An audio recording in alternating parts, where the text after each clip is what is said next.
Hello friends, welcome back to my channel improve knowledge by me. आज का जो हमारा टॉपिक है वो है cost of capital. Cost of capital का मतलब क्या होता है? जैसे जब हम कोई न्यू प्रोजेक्ट स्टार्ट करना होता है हमें, तो हमें कैपिटल की ज़रूरत होती है, क्योंकि कोई भी बिजनेस या कंपनी को चलाने के लिए क्या होता है, ज़्यादा मनी और कैपिटल चाहिए है। 1000 या 2000 में तो बिज़नेस स्टार्ट होता नहीं है। तो इसमें क्या है कि हमें मनी या फिर कैपिटल की नीड होती है। तो इसलिए हमें प्रोजेक्ट में कैपिटल लगाने के लिए, तो मनी या फिर कैपिटल लगाने के लिए क्या होता है, मनी चाहिए होता है। तो उस कैपिटल को लगाने के लिए जो कॉस्ट लगती है उसे हम क्या बोलते हैं, कॉस्ट ऑफ कैपिटल। तो ये जो 4 तरीके हैं कॉस्ट ऑफ कैपिटल के, फर्स्ट है इसमें equity share capital, retain earning, preference shares and loan and debentures. इनको इशू करके हम क्या करते हैं, कैपिटल लाते हैं अपने बिजनेस में। तो इन पे हमें कुछ कॉस्ट भी देना पड़ता है, जो इसकी लागत आती है कैपिटल लाने की बिजनेस में, उसको हम कॉस्ट ऑफ कैपिटल कहते हैं। तो ये जो 4 आप देख रहे हैं वो क्या है, these are long term finance. ये क्या है, लॉन्ग टर्म फाइनेंस है। सो इसमें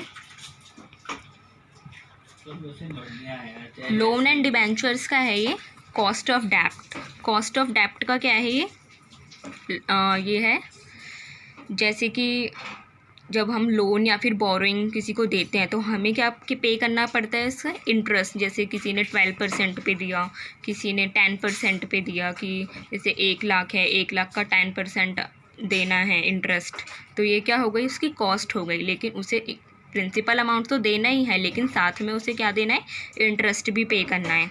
तो कॉस्ट ऑफ डेप्ट का फॉर्मूला, जब इररिडीमेबल केस होता है, 2 तरह से हमारे ये होते हैं, इशू होते हैं, एक इररिडीमेबल और एक रिडीमेबल। इररिडीमेबल यानी कि जो कभी मिलता ही नहीं है, और रिडीमेबल यानी एक निश्चित समय बाद वो हमारा अमाउंट मिल जाता है। तो इररिडीमेबल बहुत ही कम केसेस होते हैं। तो ये है in the case of irredeemable. So cost of डेप्ट निकाला है, इंटरेस्ट, इसका फॉर्मूला है इंटरेस्ट ब्रैकेट में 1 माइनस टैक्स रेट अपॉन में अमाउंट। ये इसका फॉर्मूला है। K D equals to I 1 minus T upon में B0। B0 यानी कि हमारा अमाउंट रिसीव्ड। ये क्या है, अमाउंट हमारा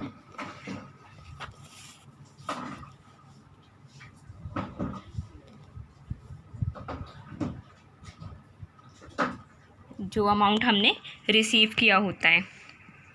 के डी इक्वल्स टू आई यानी interest, 1 minus tax rate upon में B0 यानी अमाउंट रिसीव। अमाउंट रिसीव निकालने का क्या फॉर्मूला है, अमाउंट रिसीव में से जितना अमाउंट हमने रिसीव किया होता है उसमें से डिस्काउंटिंग एक्सपेंस माइनस कर देते हैं, माइनस इंसिडेंटल एक्सपेंस अगर कोई होता है तो हम उसमें से लेस कर देते हैं।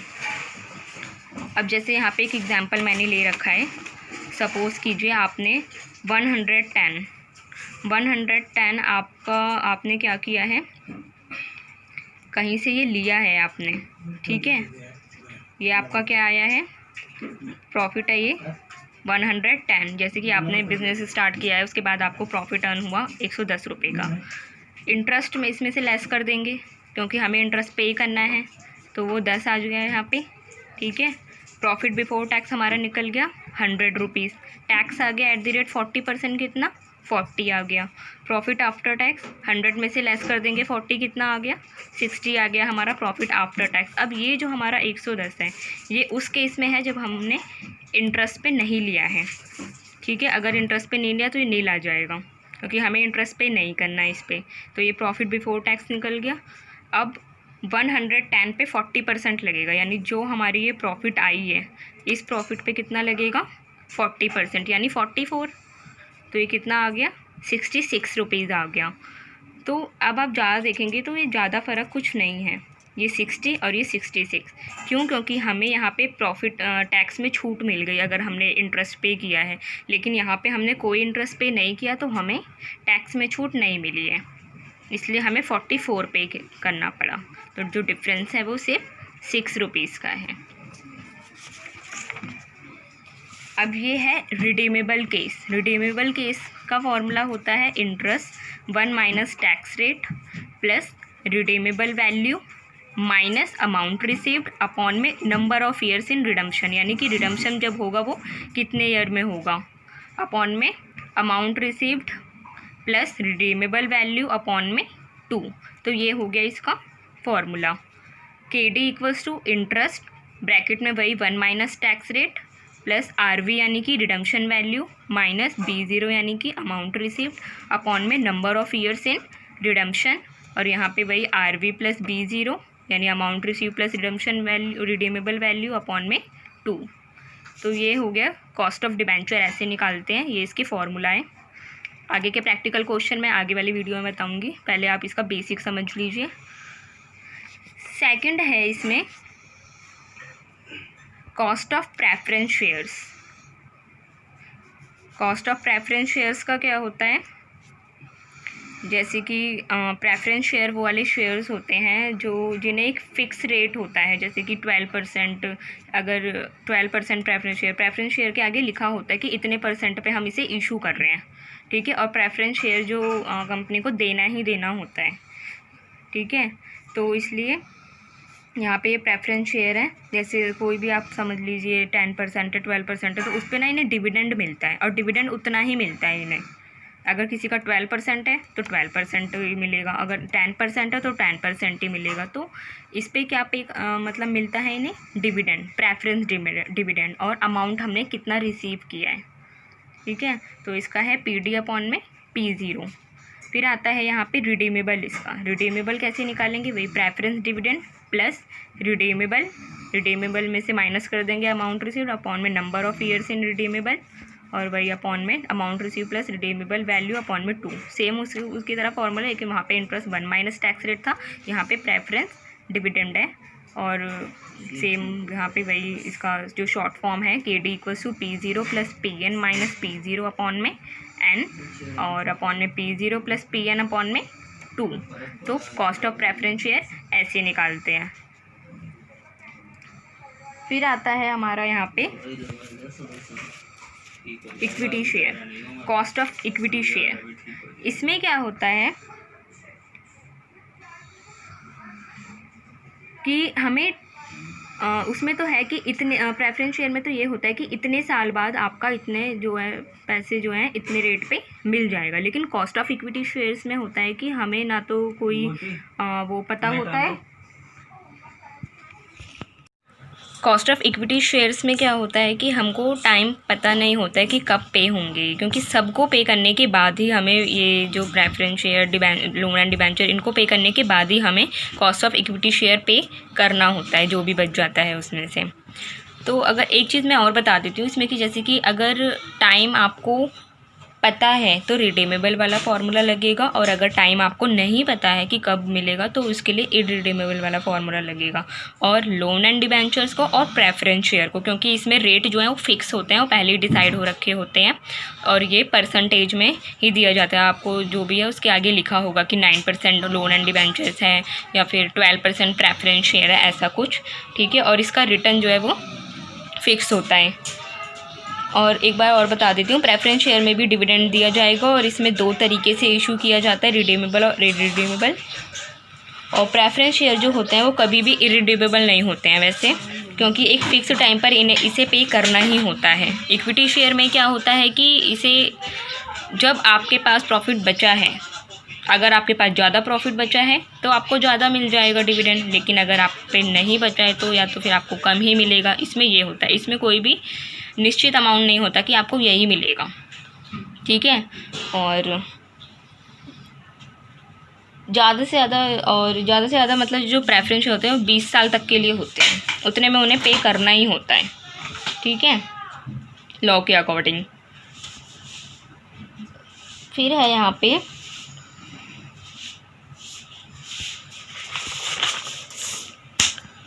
Cost of equity shares. ये क्या होते हैं, इसे निकालना थोड़ा मुश्किल हो जाता है, क्योंकि प्रेफरेंस शेयर में तो दिया होता है तो हमें पता होता है कि हमें इतना देना है, ठीक है, और लोन में भी गिवन होता है। लेकिन इक्विटी में क्या होता है, फिक्स रिटर्न होता नहीं है।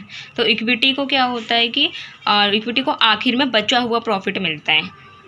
अगर कम बचेगा तो कम मिलेगा, अगर कम प्रॉफिट बचा है तो कम मिलेगा, और अगर ज़्यादा प्रॉफिट बचा है तो इसे ज़्यादा अमाउंट मिलेगा। उसका कोई फिक्स कॉस्ट भी नहीं होता है कि इतने % कॉस्ट है उसका, ठीक है। जो पैसा हमने इक्विटी पर लिया होता है उसे देना कितना है ये पता करना थोड़ा मुश्किल होता है, लेकिन इक्विटी में क्या होता है, एक्सपेक्टेशन होता है।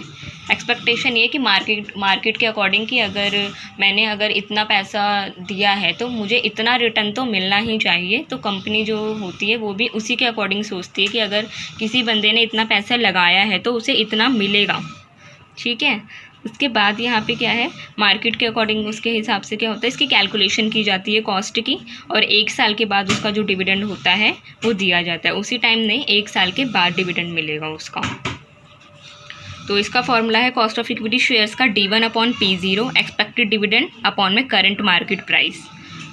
ये है विदाउट ग्रोथ। जब विदाउट ग्रोथ का अगर विद ग्रोथ है तो D1/P0 प्लस जी यानी कि 12% अगर ग्रोथ रेट है 1 साल बाद। अब ये थोड़ी ना कि 1 साल बाद भी उसे उतना ही मिलेगा, या पता उसे बढ़ा दिया जाए, 12% कर दिया जाए, 13% कर दिया जाए, तो वो होता है ग्रोथ रेट, ठीक है। अब आता है cost of retain earning. Cost of retain earning में क्या होता है, ये भी सेम इक्विटी शेयर की तरह ही निकालते हैं, same calculated as cost of equity shares, और बुक वैल्यू अप्रोच से निकालते हैं, मार्केट वैल्यू अप्रोच से निकलती भी नहीं है। इसका क्या होता है कि रिटेन अर्निंग का मतलब क्या है कि जो पैसा हमने बचत कर रखा है, जो पैसा हमने बचत कर रखा उसकी क्या लागत है। जैसे कि रिटेन अर्निंग होता है कि हम थोड़ा सा पैसा जो है उसमें से निकाल के रख लेते हैं कि अगर बाई चांस बाद में फ्यूचर में बिजनेस को कोई हानि होती है तो उसको रिकवर किया जा सके। तो जो पैसा हमने निकाल के रख लिया है उसकी क्या कॉस्ट है, और इसमें ग्रोथ केवल इक्विटी की पॉसिबल है।